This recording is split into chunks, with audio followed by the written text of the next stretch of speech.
Hola, buenas tardes. Mi nombre es Harry Trigoso, soy el jefe del servicio de anestesia del Hospital Universitario Austral y hoy voy a hablar del manejo del dolor agudo.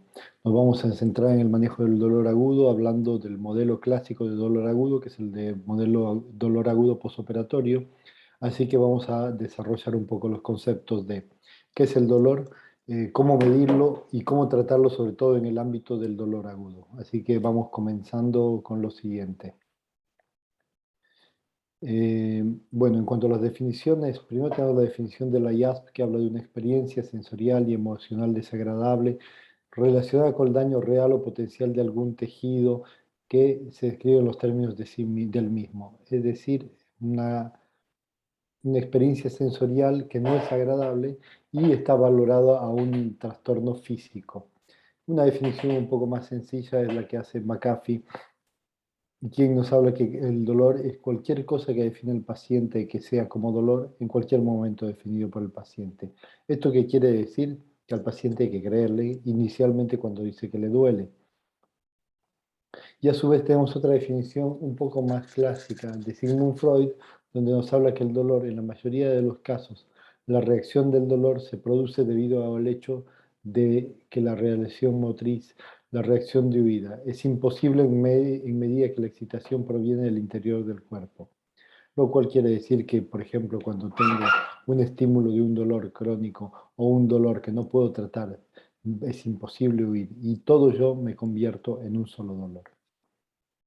Las características del dolor, vamos a ver que el dolor se considera como una experiencia subjetiva, es privada, accede únicamente a la persona que lo padece y no se reduce solamente a lo sensorial. El dolor, al ser una experiencia subjetiva, es difícilmente que sea observable. No es un fenómeno observable. Se puede medir y observar la conducta del dolor en tanto efecto, pero el dolor en sí mismo no es medible. Y acá está uno de nuestros desafíos, el hacer medible el dolor y el poder darle una valoración al mismo. Y en tercer lugar, podemos ver que el dolor se trata de una experiencia subjetiva, no compatible y que y que atraviesa a quien lo padece en soledad y genera un corte con el otro en el lazo social. Esto también nos quiere decir que la persona que padece dolor tiende a tener varios trastornos en su vida social, es decir, su vida social, laboral, personal, familiar, queda todo afectado en el mismo momento en que esta persona padece un dolor que no es eh, tratado y que no es tolerable. Otro punto importante a tener en cuenta es cuándo se hace crónico el dolor. Y las opciones son, según la IASP, el dolor crónico, la IASP es la Asociación Internacional de Estudio del Dolor, el dolor crónico es todo dolor que se perpetúa en el tiempo más allá del tiempo normal de curación. Según el doctor Luis Miguel Torres Morera, en su texto Medicina del Dolor, el dolor crónico es aquel que perdura en el tiempo y es refractario a los tratamientos médico-quirúrgicos y rehabilitadores convencionales. El dolor interrumpe en el cuerpo, pero a diferencia del dolor agudo, este dolor crónico no lo abandona más y se sostiene en el tiempo. También podemos encontrar definiciones más clásicas que hablan de 3 meses o 6 meses de un dolor que perdura para poder hablar de un dolor crónico. En general, cualquiera de las dos está bien tomada, aunque a mi modo de ver, esta es la mejor definición, donde el dolor crónico es el que se perpetúa más allá del tiempo normal de la curación. También cuando hablamos de dolor, hablamos de una experiencia que no es orgánica, sino corporal, es decir, que nos toma al cuerpo en sí. Y como dijimos que es una experiencia que no es solamente sensorial, sino que toma a todo el cuerpo. Y acá entra el concepto de dolor total. ¿Y qué significa? Que cuando uno tiene un dolor, un cuadro de dolor, uno lo va a percibir de una manera distinta según el estado emocional, cultural, religioso que uno tenga. Entonces van a haber culturas, religiones y estados sociales que son más propensos a percibir el dolor de una manera más intensa y otros que son más tolerantes al dolor. Esto se ve en en distintos puntos de la bibliografía y uno de los ejemplos es este libro de Zubrowski, en este libro titulado People in Pain, donde mostraba eh, un análisis entre distintos grupos de pacientes y según sus formas culturales y religiosas, clasificándolos en 4 grupos: irlandeses, judíos, italianos y americanos de más de 3 generaciones en Estados Unidos, siendo los primeros, es decir, los irlandeses y los americanos de más de 3 generaciones, quienes tenían una mayor resistencia al dolor, quienes no faltaban tanto al trabajo por dolor, quienes mantenían su vida adecuadamente a pesar del dolor, mientras que los otros grupos, judíos, italianos, latinos, somos más propensos a percibir el dolor de una forma intensa. Hablando de lo mismo, y para que vean que esto está inmerso en la cultura de viejos tiempos, tenemos la tragedia de Filoctetes de Sófocles, donde un guerrero va a participar de una guerra, el cual es Filoctetes, y termina quedando aislado por una mordida de una serpiente que solo lo hace pensar en el dolor y descompone toda la vida del guerrero. Igual que este guerrero, nuestros pacientes con dolor no comen, duermen o trabajan. Así que es un concepto importante a tener en cuenta, y como vamos a ver además, nuestros pacientes con dolor no respiran adecuadamente, no cicatrizan adecuadamente, no vuelven a sus actividades adecuadamente. En vista a todo esto, surge la figura en los 50 del doctor John Bonica, que era un médico anestesiólogo y quien se interesó en el año 50 por el manejo del dolor severo de pacientes que habían sufrido heridas de guerra, utilizando sus conocimientos farmacológicos y de anestesia regional para tratar a estos pacientes y crear las primeras clínicas de dolor, creando la primera en Seattle, Estados Unidos, y fundando la Asociación Internacional de Estudio del Dolor posteriormente. En Argentina hay distintas asociaciones que se dedican al estudio del dolor, como la Asociación Argentina de Estudio del Dolor, o la Fundación Dolor, que es un dependiente de la Asociación de Anestesia, Analgesia y Reanimación de Buenos Aires, y tiene como objeto estudio, diagnóstico y tratamiento del dolor, formando expertos en medicina del dolor y cuidados paliativos, y teniendo a su cargo unidades asistenciales en hospitales públicos, y es acá donde en general los anestesiólogos nos formamos en medicina del dolor. Bueno, ahora vamos a hablar un poquito de para qué nos sirve tratar el dolor. El dolor no tratado nos va a llevar, así como dijimos que el guerrero este no dormía, no comía ni nada, que en este Filoctetes nuestros pacientes suelen tener taquicardia, hipertensión, insomnio, vasoconstricción, retraso en la cicatrización, atelectasias, taquipnea, un estado de ánimo alterado, depresión y alteración del entorno familiar, entre otras cosas. Todo esto hace que la reinserción social y laboral sea demorada, y también que utilicemos en exceso nuestros recursos del sistema de salud, no pudiendo dar altas tempranas o teniendo que tener reinternaciones por dolor. Obviamente todo esto aumenta la morbimortalidad, aumenta el estrés y lo que ya les nombré, aumenta los costos, retrasa el alta y genera readmisiones. Las necesidades de tratar el dolor agudo postoperatorio, o cualquier dolor agudo o postraumático, en el caso que también lo vean en un servicio de emergencias, uno, por sus complicaciones inmediatas, las potenciales, que son todas las que hemos visto anteriormente. Dos, como hemos visto también hablando del dolor crónico, para evitar que se desarrolle un síndrome de dolor crónico postquirúrgico o postraumático. Y tres, y no menos importante que esto, cualquier paciente tiene derecho humano a recibir un tratamiento adecuado de su dolor, ¿sí? Bueno, en cuanto a la incidencia del dolor no tratado, si bien este es un trabajo viejo y estamos en valores bastante mejores que en esa época, cuando se vieron los estándares de Joint Commission para el manejo del dolor en el 2000, se vieron muchos trabajos donde había arriba un 70% de pacientes que no tenían buen manejo del dolor en pacientes con cáncer. Todo esto nos ha implicado que hayan habido muchos trabajos de mejoría en este punto, y en pacientes también en el tratamiento del dolor agudo. ¿Y por qué no se trata el dolor? No se trata porque es un tema de educación, una falta de educación del personal de salud sobre el tema, porque hay miedo a manejar opioides y otro tipo de fármacos, hay miedo a la adicción por el uso de opioides, se desconocen los tratamientos para aliviar el dolor, hay sentimientos de fracaso de los médicos y hay desinterés por el dolor ajeno. Todas estas cosas hacen que mucha gente no maneje el dolor, no le interese tratar el dolor de los pacientes.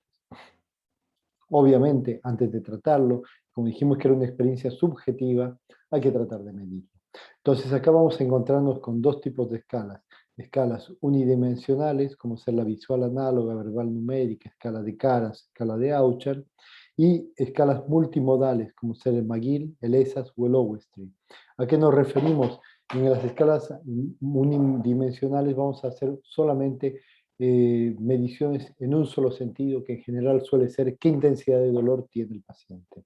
¿Sí? Estas suelen ser muy rápidas y muy prácticas y más sencillas de entender y nos sirven para, por ejemplo, para educar pacientes que van a ser tratados por un dolor postoperatorio. Cuando hacemos la evaluación preanestésica, les explicamos que se les va a preguntar: 0 es nada de dolor, 10 es el peor dolor que tienen, y que pongan un número al dolor que sientan. La escala EVA, que es la famosa escala visual análoga, consta de poner una línea de 10 centímetros sin descriptores en el medio, sin marcadores. De un lado es 0, del otro lado es 10 o 100, y ahí el paciente tiene que marcar dónde siente su dolor, y uno después lo mide y encuentra el valor real del dolor del paciente.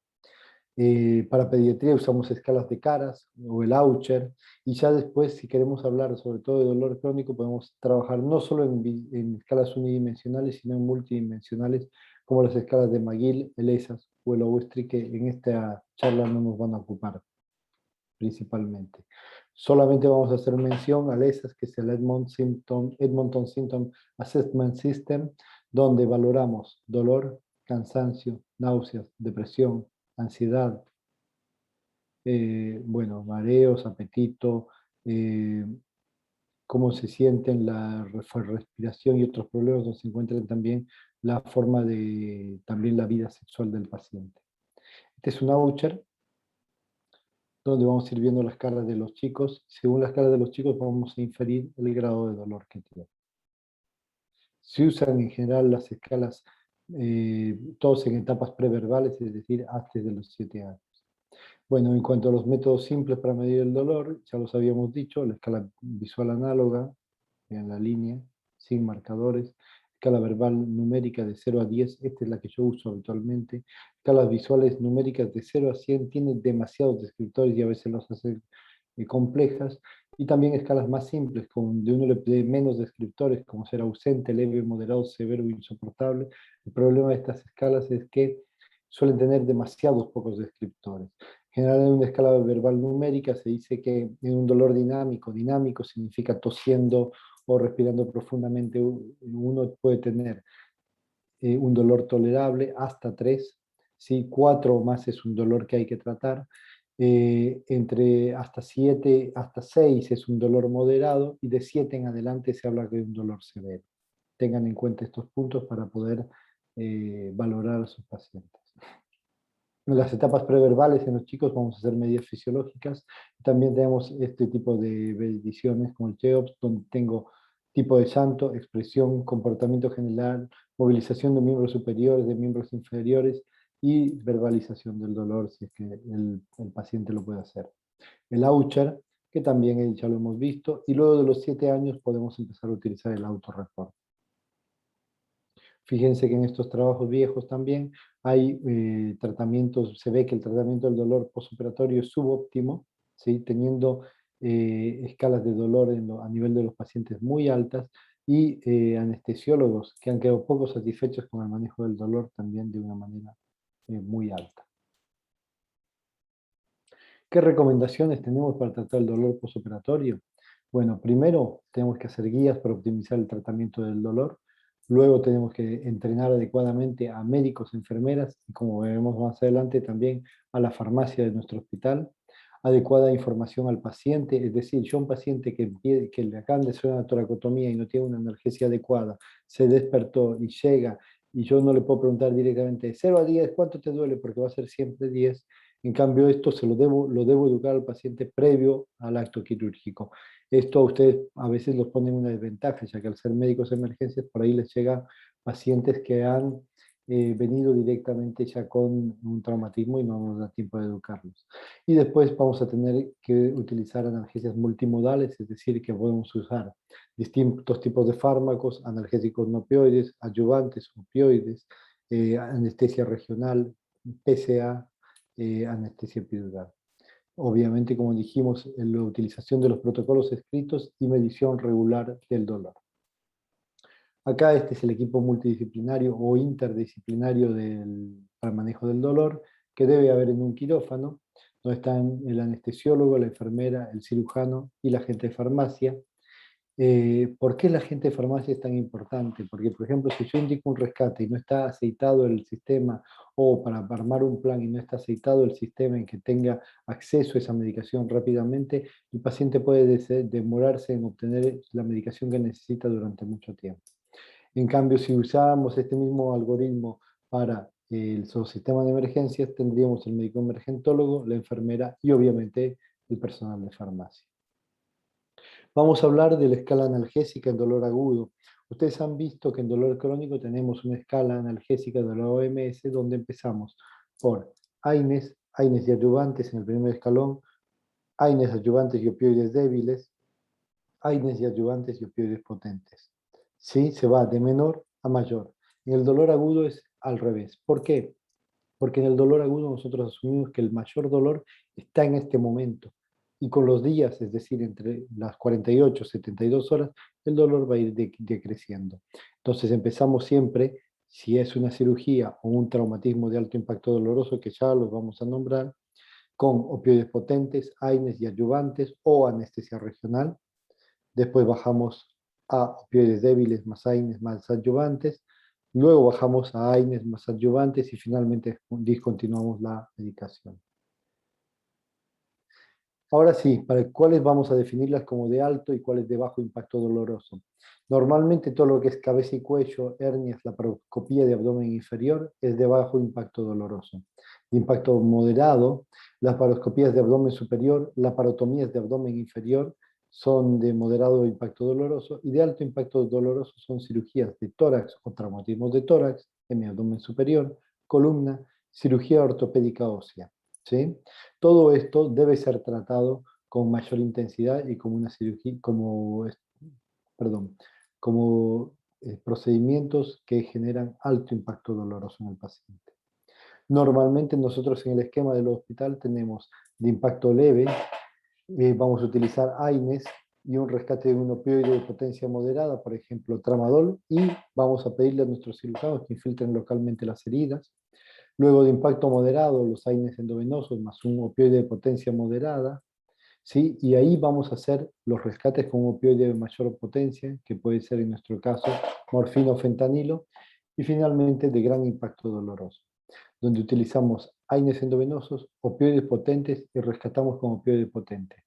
Y acá también podemos utilizar anestesia o analgesia regional, puede ser epidural o regional de las extremidades, donde utilizamos anestésicos locales, opioides y clonidina, más una infusión con AINES.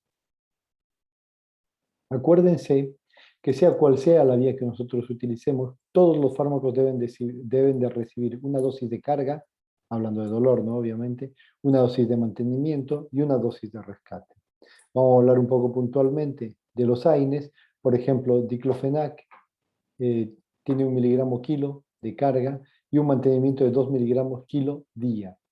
El ketorolac tiene una dosis de carga de 1 miligramo kilo y también un mantenimiento de 2 miligramos kilo día, pero el ketorolac, por ejemplo, endovenoso no se puede usar más de 48 horas y en total no más de 5 días seguidos. El ibuprofeno, por el contrario, tiene una carga de 10 miligramos kilo, la dipirona una carga de 10 miligramos kilo y un mantenimiento de 100 miligramos kilo día, la cual es una droga muy noble que nos permite trabajar mucho, sobre todo en pacientes pediátricos.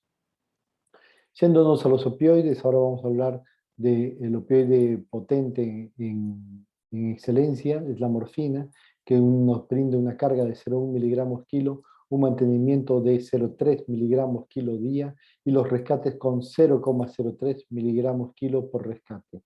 Acuérdense que el pico, por más que administre la morfina de forma endovenosa, el pico de acción está dado entre los 15 y los 20 minutos. Entonces, cuando uso morfina endovenosa, debo valorar a mi paciente entre los 15 y los 20 minutos y no hacerle un rescate antes de que hayan pasado 15 o 20 minutos de que le hice el rescate anterior. Es decir, un paciente con morfina puede recibir hasta 3 rescates horarios, ¿sí? y tomando en cuenta que son 20 minutos el pico. Si yo hablara del fentanilo, que no lo tengo en esta imagen, podríamos hablar de una dosis de carga de una gama kilo, un microgramo kilo, ¿sí? Después podemos llegar a cargar a tener entre 500, 250, 500 y 500 microgramos por día o 1000 microgramos por día, y los rescates los vamos a hacer entre 50 y 100 microgramos por rescate. Y acá el tiempo de valoración va a ser distinto, porque el fentanilo llega a su pico máximo a los 5 minutos de haber sido administrado de forma endovenosa. Les voy a comentar algo de una droga vieja, que es la meperidina, que tiene una dosis de carga de 1 miligramo kilo, un mantenimiento de 3 miligramos kilo día y un rescate a 0,3 miligramos kilo día. Si ustedes lo miran, es la morfina por 10, ¿sí? Y no está recomendado para la normeperidina. Perdón, no está muy recomendada la meperidina, sobre todo en los pacientes renales por la presencia de la normeperidina, ya que presentarían convulsiones por la acumulación de este metabolito. Es un opioide viejo, yo casi no lo veo más en circulación. Hoy lo que se usa en general es morfina o fentanilo como opioide potente. Y en cuanto a lo que es opioides débiles, tenemos el tramadol con una dosis de carga de 1 miligramo kilo y después dosis de mantenimiento de 200 miligramos día, lo cual es el máximo. Y obviamente acá si voy a hacer un rescate uso un opioide potente que puede ser morfina o fentanilo para rescatar. Bueno, acá hay muchas equipotencias. Lo que me importa es que sepan dos o tres cosas. La meperidina es la morfina por 10. Después el fentanilo equivalen 10 miligramos de morfina, ¿sí? Son equivalentes a 100 microgramos de fentanilo, ¿sí? Y después de lo otro que podemos tener en el mercado ya para dolor crónico, 1 miligramo de morfina por vía oral va a ser equivalente a 1,52 miligramos de oxicodona o a 3 a 4 miligramos de metadona. En cuanto a un opioide viejo que no disponemos más, que es el dextropropoxifeno, no lo encontramos más ya que está hace unos años en alerta por la FDA por presentar arritmias por prolongación del QT, arritmia maligna. Sí, ya que estamos hablando de esto, si ustedes tienen un paciente en la guardia que tienen que empezar a darle metadona, sería de buena práctica que antes de empezar a medicarlos les administren le realicen un electrocardiograma, ya que la metadona también puede prolongar el QT. Vamos a hablar de otro tipo de fármacos. En el caso que tenga un paciente que ya le hice, por ejemplo, un paciente con un cuadro de un dolor agudo muy severo, posterior a una cirugía o a un traumatismo torácico, por ejemplo, entonces yo le administré mi bomba de morfina con AINES, le hice un corticoide, si quieren, como adyuvante, y el paciente sigue con dolor, entonces podemos utilizar ketamina, ¿sí? La ketamina es un derivado de la familia de los ácidos lisérgicos, es un inhibidor de NMDA y se puede utilizar en dolor agudo con una dosis que no va a alterar los efectos psicomiméticos. Las dosis anestéticas de ketamina están entre 1 y 1,5 miligramos kilo, pero las dosis analgésicas son mucho menores. Podemos utilizar de 25, 100 y como máximo 200 microgramos por kilo por hora, ¿sí? Y en general lo que nosotros hacemos es ponemos 20-25 miligramos de carga junto con 1 o 2 miligramos de midazolam para evitar los efectos psicomiméticos y después en el mantenimiento sumado al opioide le agregamos 200 miligramos día de ketamina. Bueno, en cuanto a las cirugías ambulatorias, vamos a decir dos o tres palabras, les voy a decir dos o tres palabras, que por ejemplo este trabajo también viejo, de las 4A, que habla de alerta, ambulación, analgesia y alimentación, y para poder estar alerta, deambular y alimentarte bien, tenemos que tener buena analgesia. Así que este es uno de los puntos importantes. Y acá entra en pie todo lo que hacemos de analgesia y anestesia regional. Eso más los AINES disminuyen la necesidad de los opioides postoperatorios. Eso nos va a permitir que tengamos menos náuseas y vómitos y menos complicaciones de tipo sedación. Por eso, si ustedes tienen las dudas de poder controlarle la analgesia o quieren bajar el consumo de opioides, busquen o armen en sus equipos algún anestesiólogo entrenado en anestesia regional para poder ayudarlos con este tipo de procedimientos. ¿Por qué uno de los motivos? Porque lleva un tiempo medianamente importante el formarse en anestesia regional. No es tan sencillo como parece, que yo solamente me guío ecográficamente y voy a tener éxito en todos los procedimientos que haga. En general necesita un tiempo de entrenamiento y de conocimiento de los fármacos, así que en general, si ustedes pueden, asesórense con un anestesiólogo cuando no vean que tienen resultados con las analgesias endovenosas.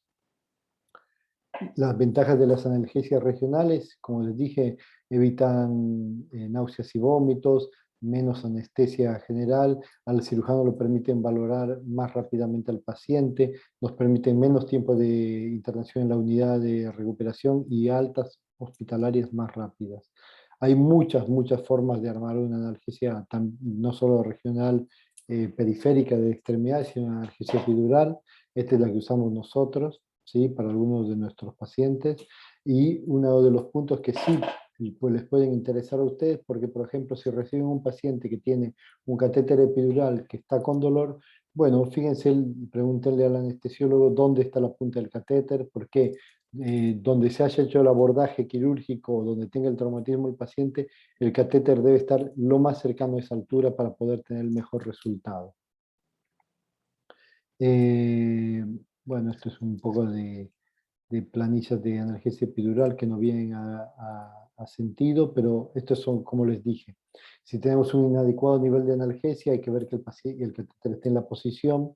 Si el catéter está en la posición adecuada, se administran bolos de rescate de ubicaína o de lidocaína a nivel de ese catéter epidural, y después se considera aumentar la infusión si es que el resultado es bueno. Otro de los temas a tener en cuenta cuando reciban un paciente con analgesia epidural es que el paciente puede estar hipotenso. Obviamente puede ser por el catéter epidural, pero también tenemos que tener en cuenta otras causas. Las hipovolemias, arritmias, pacientes muy sedados, pacientes sensibles. Entonces, primero descarten todas las otras causas y obviamente sumen al catéter epidural como causa de hipotensión para ver si es que es necesario bajar un poco la velocidad de infusión o poner una pequeña dosis de vasopresor para compensar al paciente.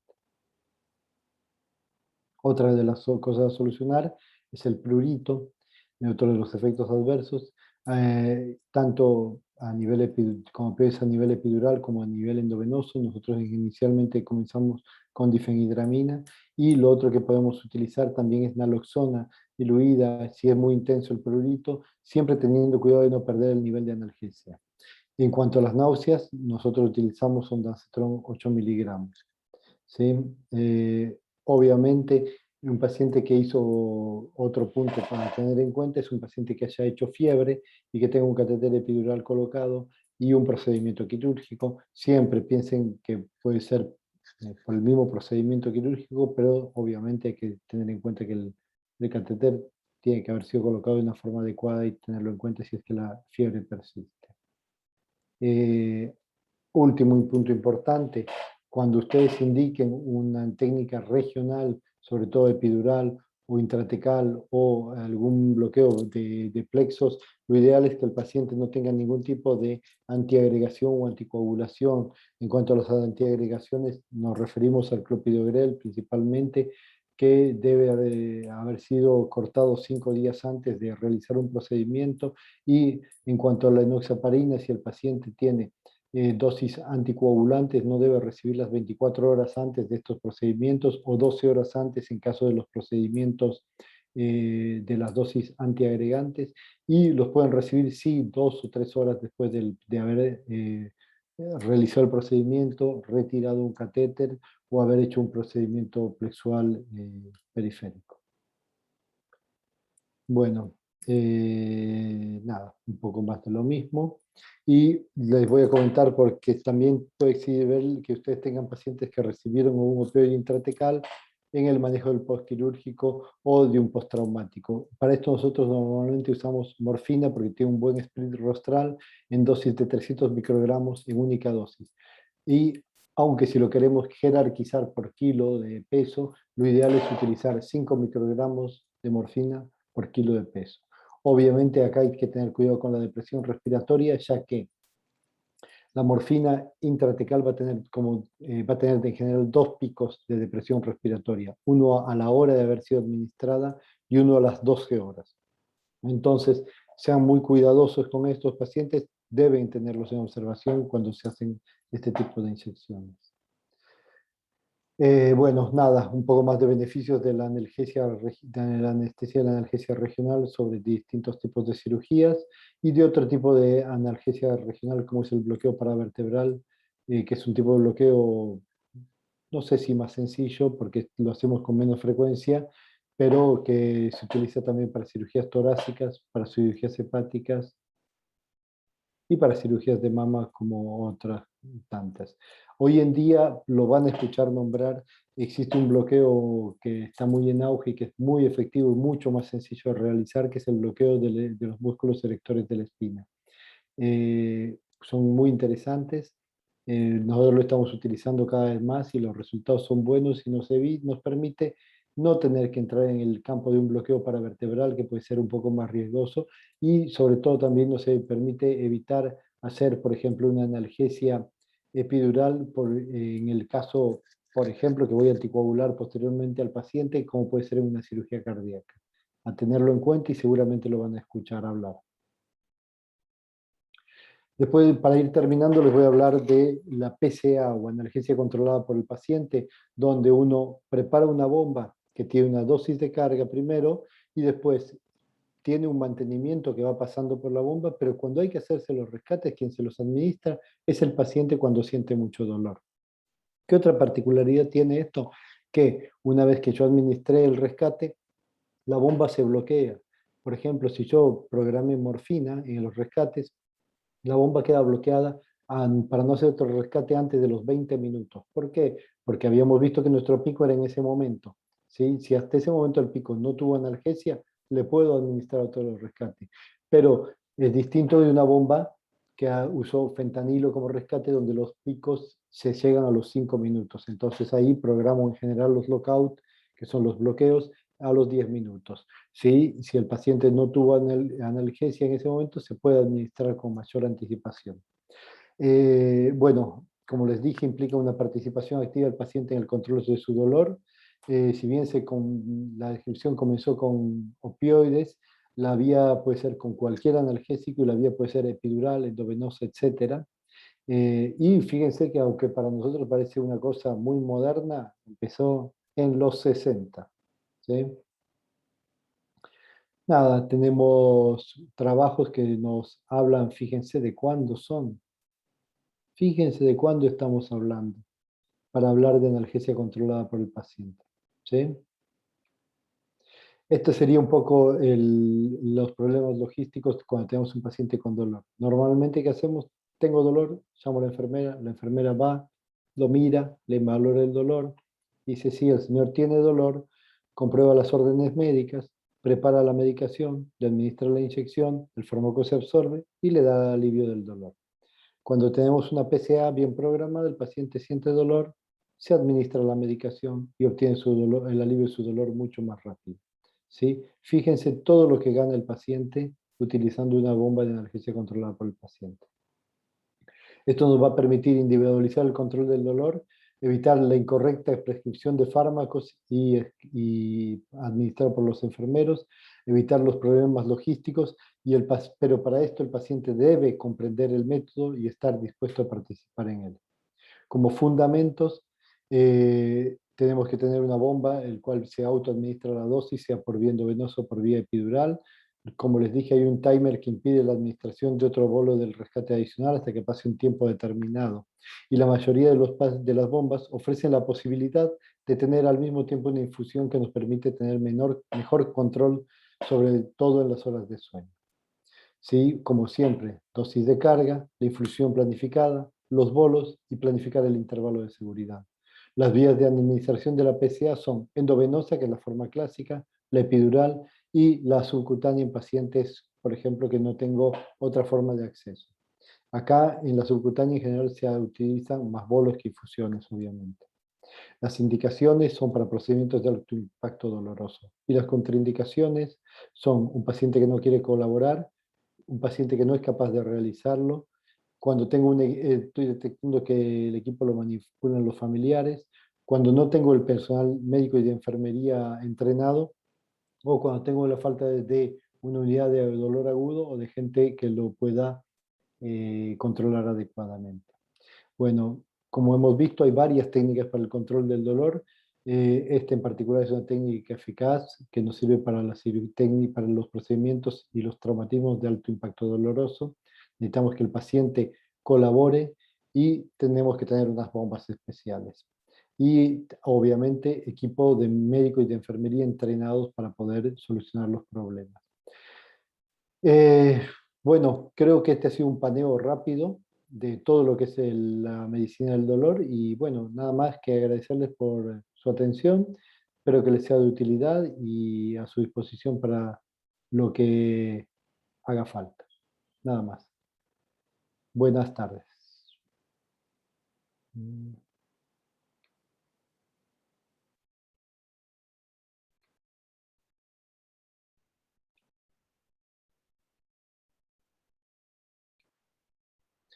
Bueno, muchísimas gracias y nada más por hoy. Hasta luego.